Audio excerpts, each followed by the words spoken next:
A imoralidade sexual.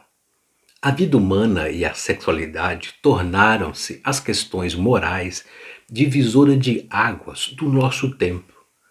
Com o avanço de uma revolução moral secular em áreas como sexualidade, aborto, suicídio assistido, homossexualidade e transgenerismo, fragmentou e enfraqueceu os princípios e valores da cultura judaico-cristã.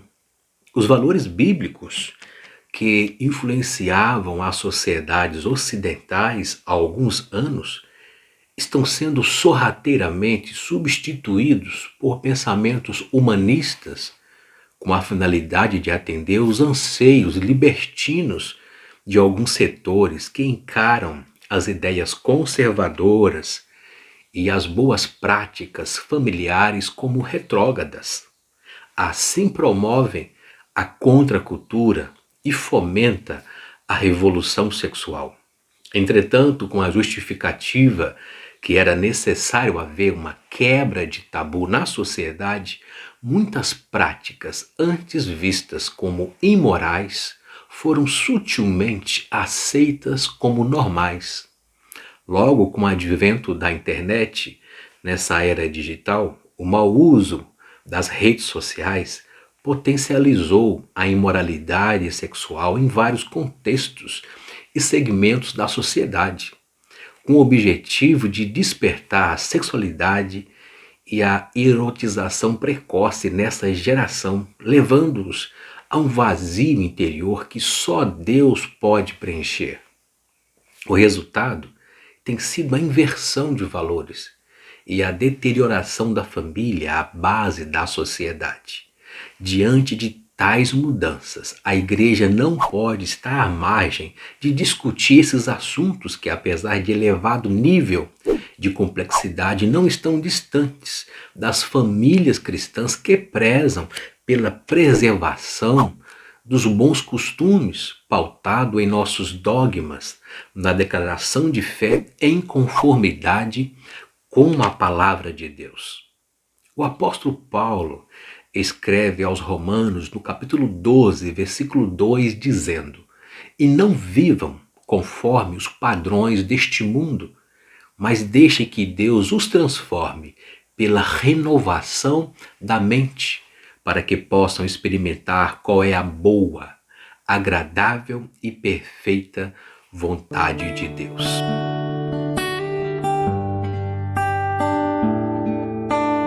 A paz do Senhor Jesus, bem-vindo a esta reflexão prática e objetiva da Escola Bíblica Dominical Classe Adultos do terceiro trimestre de 2022, lição 3, a sutileza da imoralidade sexual, 17 de julho de 2022. O texto áureo nos diz: fugir da prostituição. Todo pecado que o homem comete é fora do corpo, mas o que se prostitui peca contra o seu próprio corpo. 1 Coríntios 6 e 18. Verdade prática nos diz: as Escrituras condenam toda forma de prática sexual fora da esfera do casamento constituído por Deus.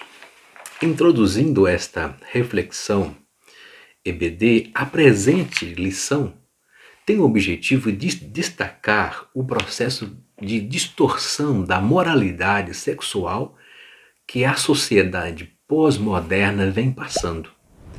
Invariavelmente, esse processo atinge o namoro cristão, o casamento cristão, a família e a Igreja de Cristo.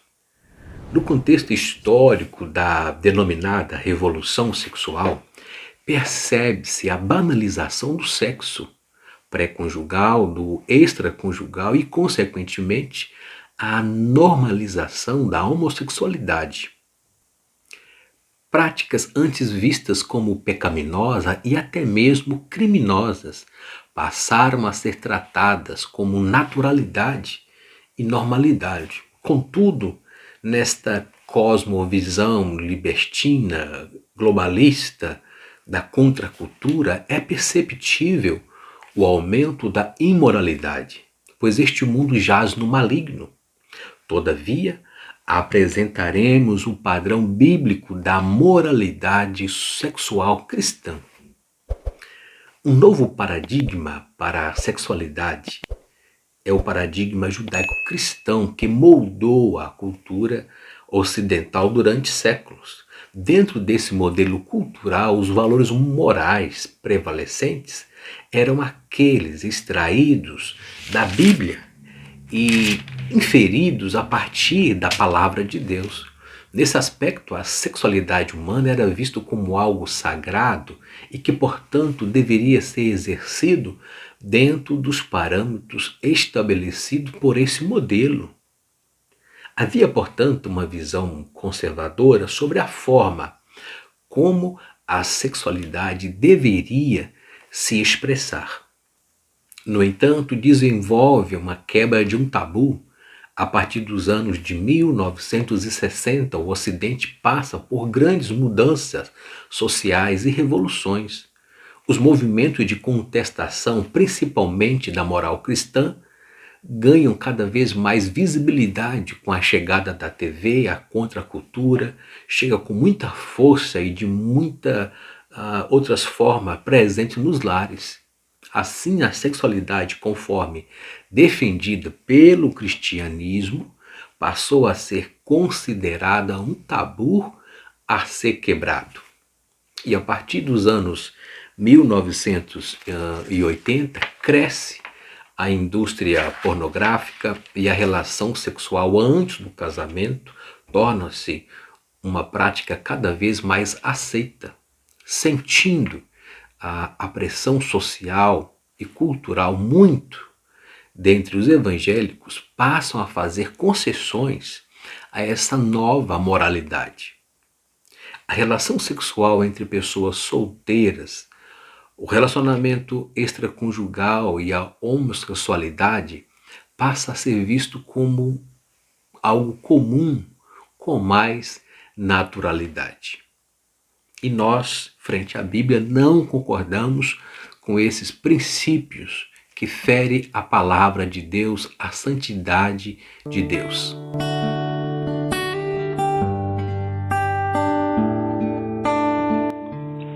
Em continuação, veremos as principais distorções da sexualidade sadia.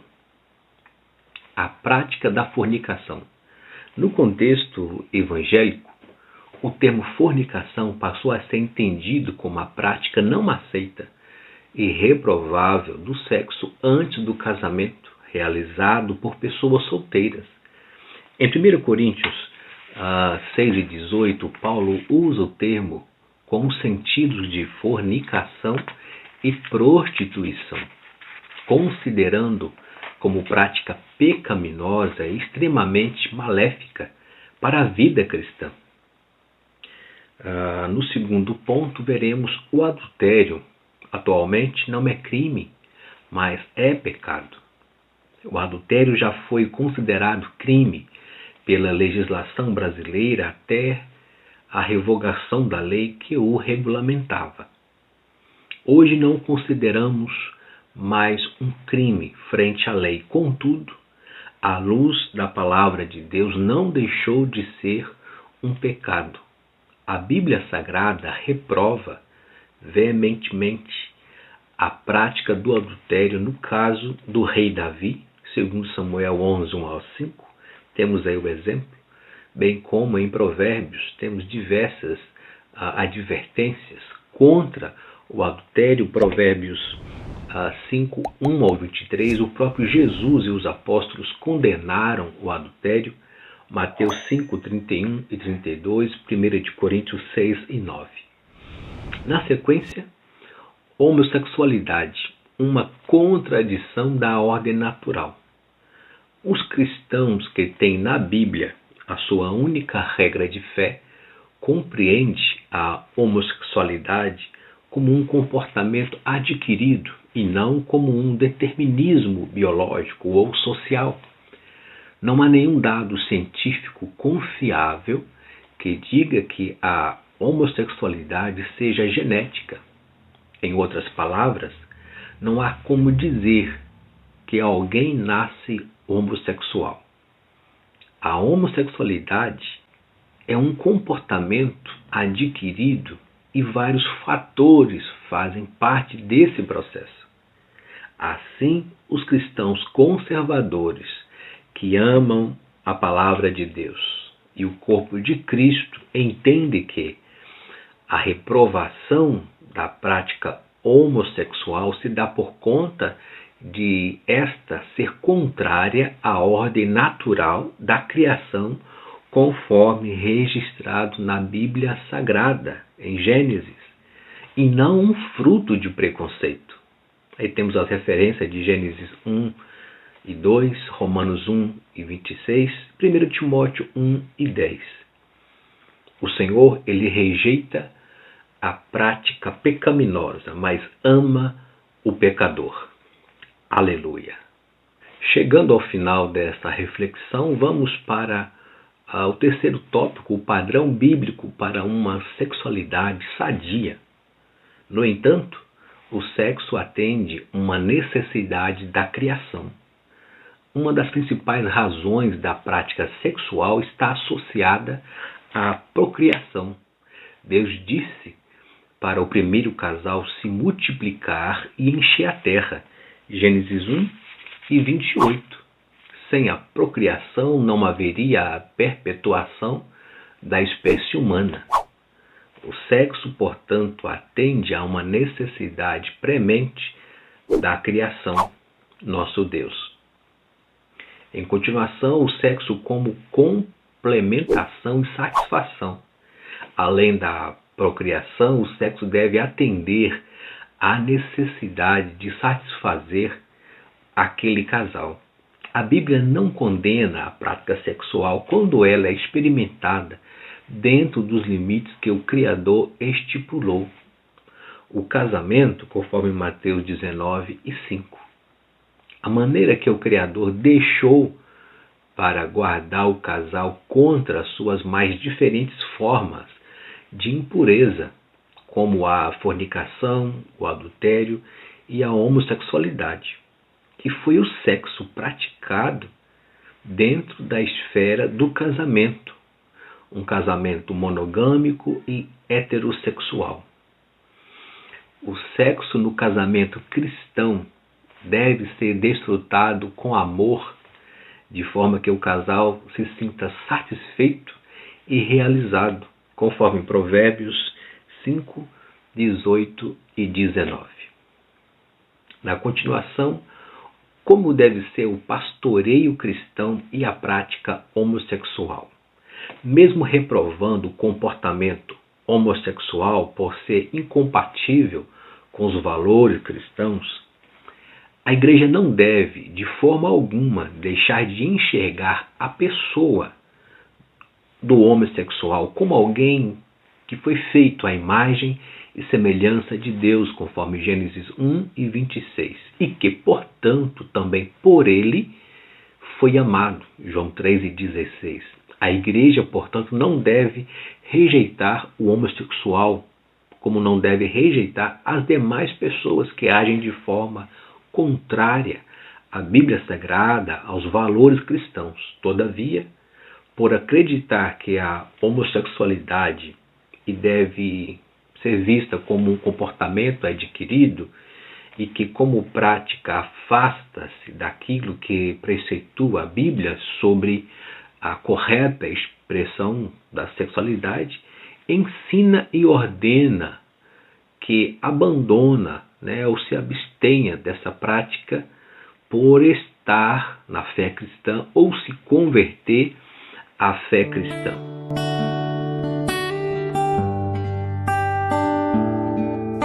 Concluindo essa reflexão EBD, diante de tais mudanças, a igreja não pode estar à margem de discutir esses assuntos que, apesar do elevado nível de complexidade, não estão distantes das famílias cristãs que prezam pela preservação dos bons costumes pautados na palavra de Deus. Diante dessas principais distorções da sexualidade pregada nos dias atuais, está a prática da fornicação. Para essa sociedade atual, secularizada, a conduta daqueles que praticam a fornicação não deve ser encarado, na visão deles, como uma problemática, mas como um processo natural decorrente das relações abertas. Para estes, o compromisso e as promessas feitas na aliança matrimonial não fazem sentido algum. Em contrapartida, para os cristãos que consideram a Bíblia Sagrada, como a fé e prática, essa conduta é considerada pecaminosa, maléfica para a vida cristã. Deus estabeleceu nas Escrituras Sagradas um padrão de comportamento que deve nortear os cristãos para uma conduta que seja agradável a Ele. O cuidado com o corpo e o relacionamento de respeito e amor ao próximo constitui o padrão bíblico para uma sexualidade sadia. 1 Coríntios 6 e 8, Hebreus 13 e 4. No entanto, há muitos adolescentes que têm como referência familiar o relacionamento controversos dos pais que enxergam o casamento como uma troca de interesses. Em razão disso, muitos já não almejam casar ou constituir família. O foco agora é a independência financeira, a ausência de compromissos decorrentes de compor um lar, a responsabilidade. O resultado tem sido a desconstrução dos valores familiares, a normalização das práticas sexuais descompromissadas com a ordem natural criada por Deus. Nesse contexto, a igreja precisa atender para a qualidade das relações familiares, o altar de Deus para essa família. O tempo juntos, o compartilhar da refeição, o diálogo entre os casais sobre filhos, casamento e a relação entre pais e filhos, o culto doméstico, dentre outras práticas bíblicas, são fundamentais para proteger a família das sutilezas, da imoralidade sexual que tem destruído muitas famílias. E o apóstolo Paulo orienta em Romanos 12, 2, e não vos conformeis, não vos amoldes ao padrão deste mundo, mas deixa que Deus os transforme pela renovação da vossa mente, para que essa família, os filhos, possa experimentar qual é a boa, agradável e perfeita vontade de Deus. Que Deus guarde sua família, seu casamento, os seus filhos. Deus os abençoe.